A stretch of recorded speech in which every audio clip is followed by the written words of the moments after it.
Humanity has found itself in a position in which a rediscovery of beautiful things is not only necessary, but also useful and inspiring. Let's talk about the meaning of life today and the rediscovery of the beautiful.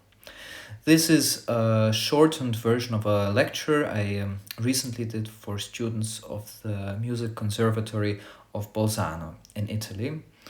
But I'm really convinced that this topic will be relevant for basically everyone. Before I start, I want to make very clear that mostly I will be stating my own opinions and observations, so please keep that in mind. Because this topic, this rediscovery of the beautiful, is a very big topic and also a very abstract one, to be honest. We will use the following structure to organize it today. First of all, I will talk about the problematic situation nowadays, all the things I think are going into a wrong direction. Then we'll be talking about how we got to this situation. And then we'll be talking about possible solutions, including the topic of mountains, which is a surprisingly interesting and relevant topic, as you'll see later. So let's talk about the things that are going on today, the problematic situation nowadays. And of course, let me repeat, this will be mostly my own opinion. I would say in the Western world, we have a generally Nietzschean society. Nietzschean in the sense that there is just no belief in God, and I would say even generally no belief happening. We have a society in which everything can be explained, be it by science or social sciences, and so forth. We have a society in which everything is expected to be systemized. Everything is expected to be put in boxes and be analyzed. If there is a problem happening, then the problem can be solved in a very specific way. This is not necessarily a bad thing, because it could be argued that exactly this kind of thinking has made technological progress possible in the first place, especially in the Western, in the dominant world, so to speak. But this is a fact of life, I would argue. Also, an interesting observation in the world of music, especially in the world of classical music, in which I'm active, is that oftentimes I observe there is no belief in something magical, especially in music, especially in piano playing. That's the field where I'm coming from. And it's very clear that the priorities of classical music nowadays are somewhere entirely else.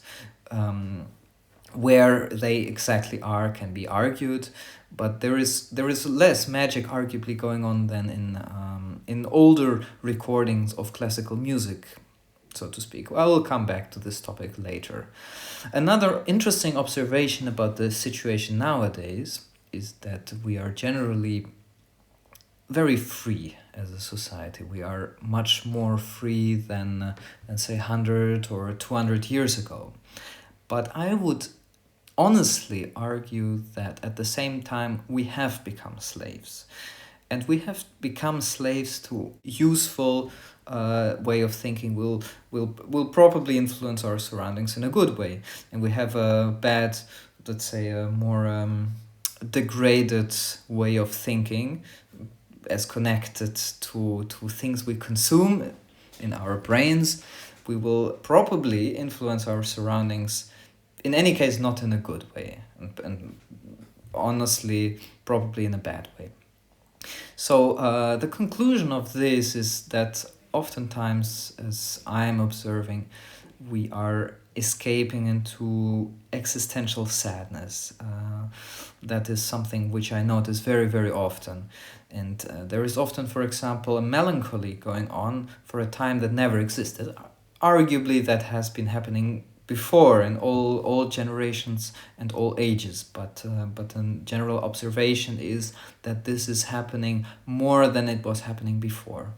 And the conclusion of all of this is that people are really desperate to to find happiness, actually, because I'm convinced that every person wants happiness, every person needs happiness. So it is very noticeable that people are trying to find artificial happiness, but often it's happening in the process that people are finding happiness by consuming more, by consuming physical products and expecting them to make these people happy, or by consuming information, by trying to distract themselves. So a conclusion of all of this is that people are constantly nowadays asking existential questions. So what is freedom? What is the meaning of life? Do we even have free will, or maybe we're dependent on our own psychology, and like, does anything matter? So this is the general atmosphere, the general spirit of the questions. This kind of spirit is like, let's lay on the couch, watch television, and watch the world end. This kind of approach. That's the result of all of this that I mentioned before. Of course, another interesting observation is because everything is expected nowadays to be categorized, systemized.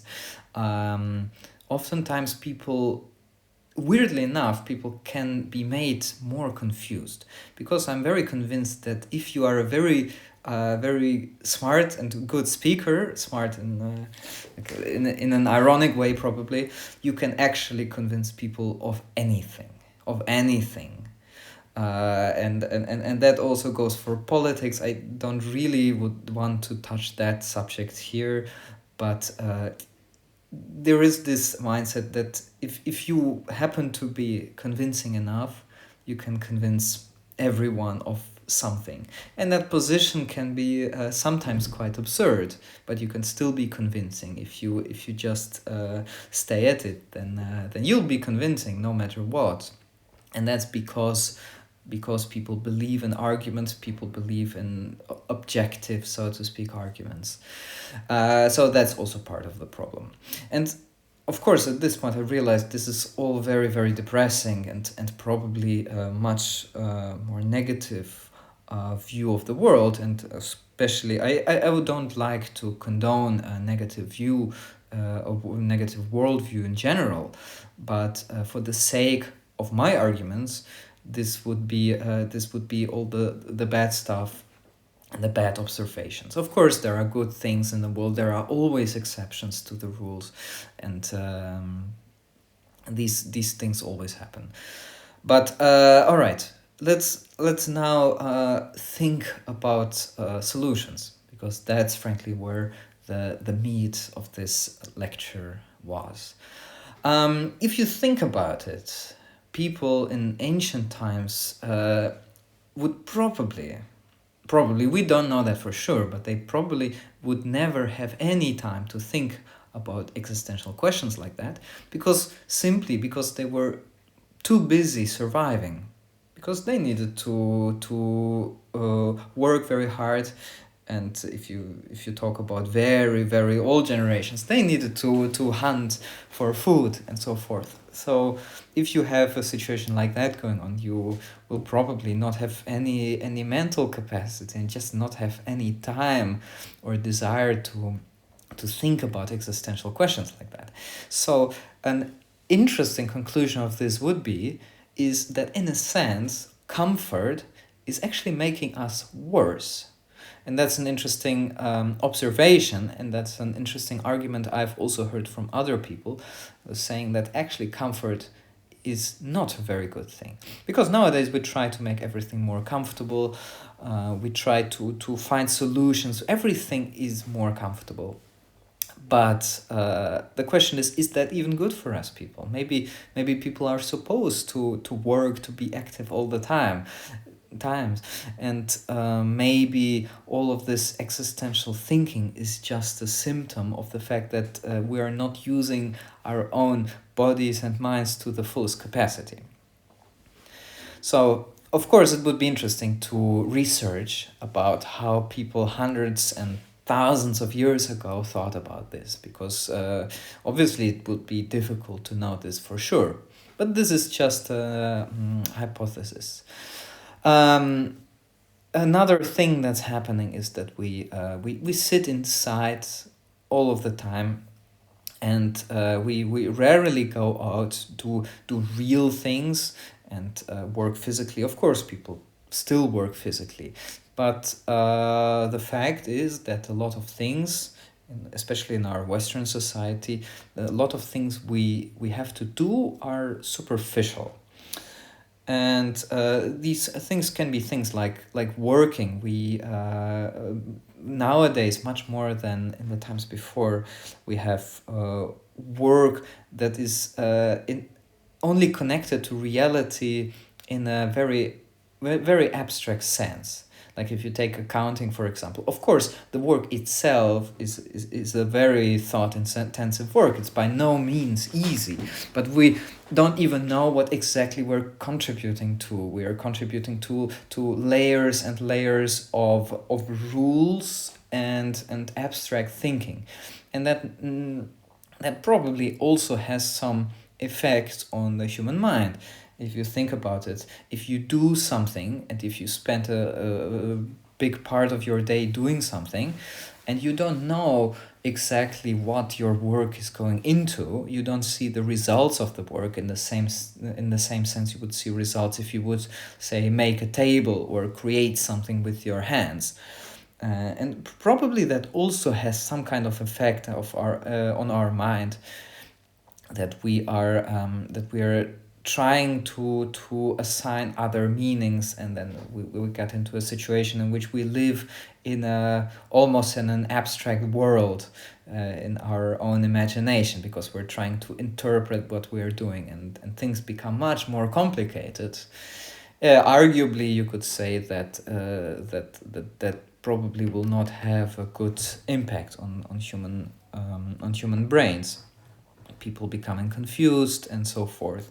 I remember seeing at some point statistics that people in economically developed countries were much less happy than people in very poor countries. Perhaps that is something connected to that, but obviously that's a very large topic which obviously needs deeper research. Because this lecture has been recorded for musicians, but is not only relevant for musicians, that's for sure, but artists will ask the question, okay, but what about art? Where does art fit in this whole problem, so to speak? And if I remember correctly, the famous philosopher Schopenhauer, he said something about the art along the lines that art could actually be the solution. And as an artist and pianist myself, I will probably agree with that, because art has a very interesting place in our society and also in our mental worlds, so to speak. So in order to make art more beautiful, we'll probably need to change our minds a little bit, because we still live in this situation, in this society with problems I mentioned before. So let's talk about possible solutions. One of the first and most simple solutions would be to actually find inner calmness. Because an interesting observation is that we have a lot of things that help us do things more efficiently in this society. We have things like phones and the technology everywhere. So in a sense, our lives should become easier, right? But they're not. That's I think everyone will agree with that. Our lives are not becoming easier. In fact, we are much more stressed out than ever before. And this point of finding inner calmness is a surprisingly difficult thing to do, I would argue. And with that goes also the point of rediscovering a connection with the world, and with the world in a more real sense, in a sense of nature and even of other people. because we, even though on our planet live more people than have ever lived before, a lot of times, especially in technologically developed societies, um, we are becoming less and less social in a way, because people are focused on their own things, on their own jobs, on their own phones and devices, of course. They are talking less and less. And that is also part of the real world, of course, the world that surrounds us and the people. I also think that we should make more stories, like writing stories, and generally try to believe in more beautiful things. The mind is a very interesting thing. If we are in a habit of thinking in a certain way, we will always continue developing this habit. It's like a spiral. A spiral can go up, a spiral can also go down. So I definitely think we should try to make more beautiful stories and believe in more beautiful things, because once we as a society, we start doing more beautiful things, then it will be easier and easier to do other beautiful things. And that goes, as a pianist myself, I'm very well aware of the development of, let's say, modern classical music in the second half of the 20th century. And everyone can have his or her own conclusions about that. But saying that there was a real attempt to find beauty would probably not be recognized by a lot of people. At least that's my experience when talking to people and talking to friends about these topics. Another interesting point connected to making stories and generally believing in beautiful things would be to explore more art. And exploring in general is a very good thing, but there are a few conditions which I like to point out. First of all, I think no school can teach to explore something. That's a process that a person has to do absolutely independently. And if it's dictated by a school or a curriculum, then it's not entirely right and will not always work. And the process of being independent in your exploration is very, very important. Also, in this topic also goes that it's very important to be a good person when you explore, because nowadays, especially with students, there is this idea of exploring, but this idea is more connected to exploring like more bad stuff, more degenerated stuff, especially like an example would be to do drugs, somewhere on a beach in Goa. And I definitely want to be very clear that I personally don't think that that would be the solution. So still trying to be a good person will be very, very important. Another point connected to the first thing I mentioned, and that was to find inner calmness, is also to try to come to terms with life. Because in life there are some things you can change in your environment, but there are also things you cannot change. The things you can change, by all means, you should definitely change. But the things you can't change, and that's what people have, well, you can say struggled with for a long time. Things you can't change. And that's where a very long time ago, the Stoic movement, the Stoicism has came from, and later, arguably, also Christianity also, although that would be a very, very different topic, of course, but interesting enough to explore deeper. So trying to come to terms with life would definitely help finding inner calmness. Some people believe, of course, in God. Some people tend to invent their own gods in a way, like saying, okay, God are the trees outside, the nature, or something else. And I think for our situation right now, that idea of maybe even creating your own God may be good enough, although I personally don't agree with that. But it would definitely be a step in the right direction, because then you would at least believe in something hopefully beautiful, as opposed to believing in nothing at all. If I think of an example, an interesting example is that in Christian holidays, the Sunday was always the day that people should rest and actually take that day off of work, and to take that time for self-introspection and self-analysis. And I think that are definitely very good and very healthy things. Although it's important to keep in mind that distractions, like especially technology, frankly, nowadays, they will not help to make that easy. So you really need to turn all technology off and leave it. And then it will be easier to start the process of self-analysis and self-introspection. And generally, I would say we and our world would need definitely more magic and more nice things.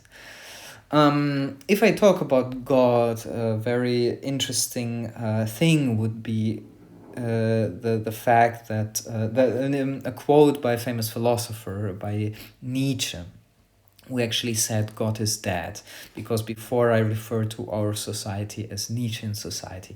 That is what I was referring to, that Nietzsche said God is dead. But actually I'd like to talk a little bit about that, because Nietzsche did not really say that God is dead. He basically said, and I quote him, God is dead, God remains dead, and we have killed him. And he is also saying, is it not the greatness of, like, what kind of things do we have to invent to replace God? So in fact, what Nietzsche is actually doing, he is criticizing people of his times, because in his times there was also a clear tendency to not believe in God, to believe something else. In that time, there was a clear tendency to also, that's the point where society started to go into a very different direction. Incredibly creative. An interesting example at this point would be to mention Alexander Scriabin. It's very, very interesting music. That's why I created the Scriabin Club, in which people talk about art and talk about life. And he composed especially his two symphonies, number 4 and number 5.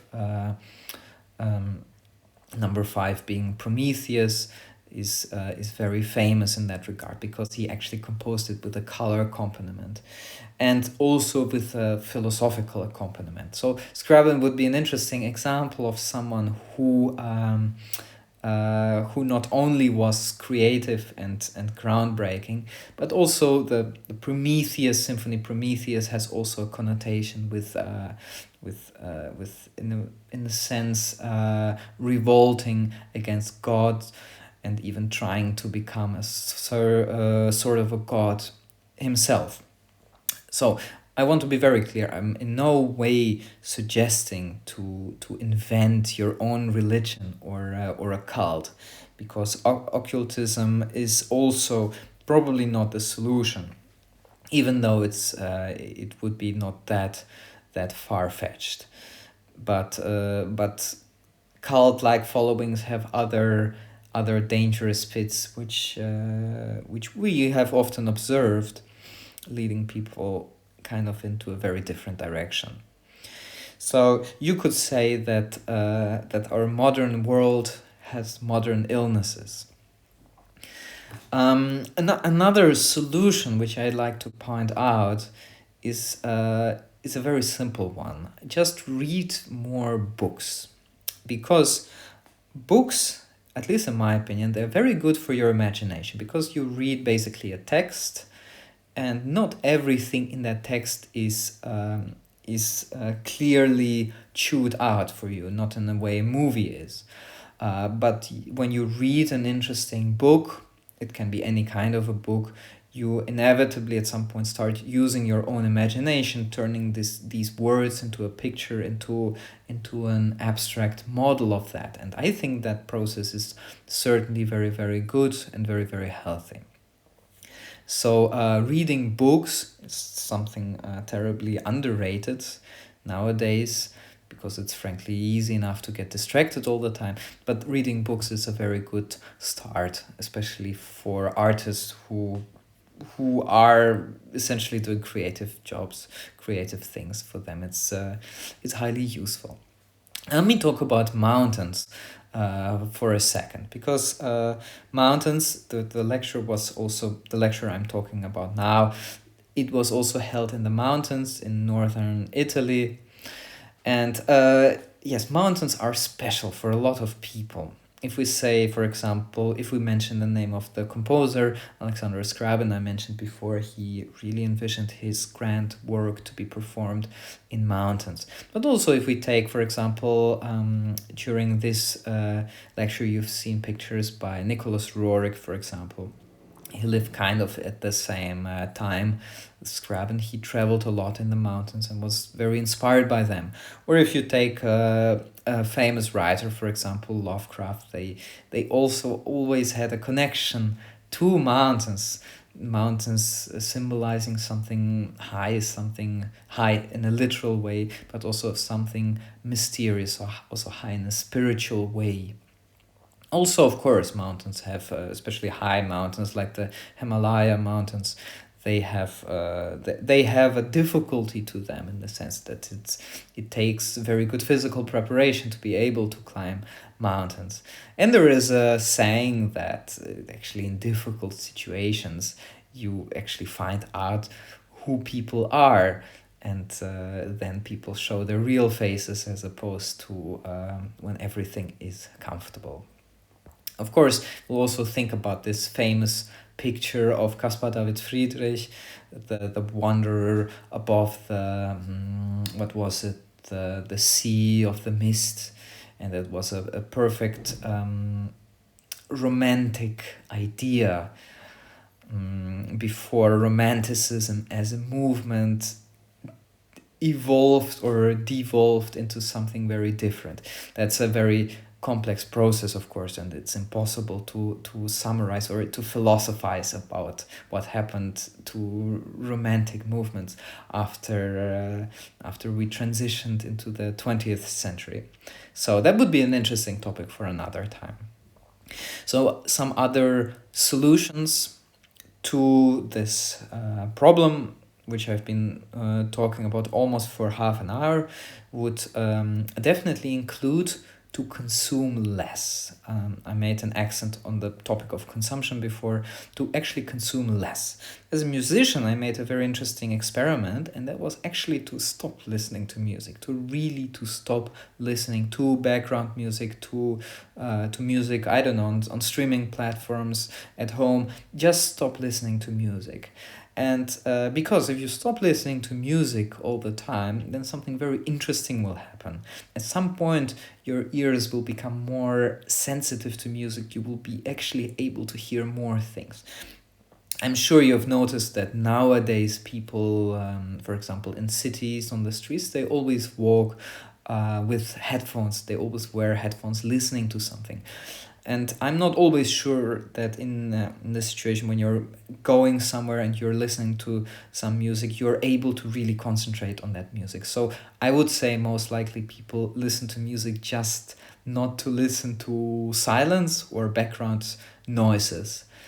And I'm not sure whether that's very helpful, but that's certainly an indication of a behavior, like the trying to escape from reality, something I mentioned earlier.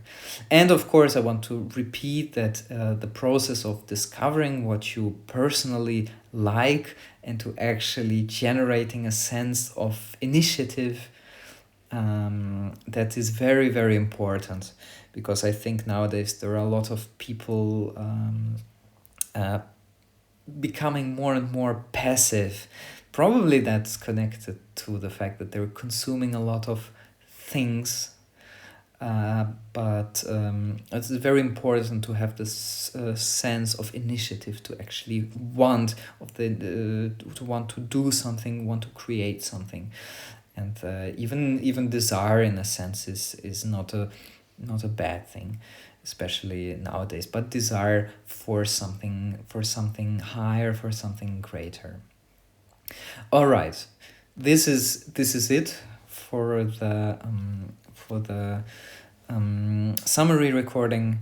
I would be very interested if someone has listened up until this point to actually share of some of your own experiences in the comments below.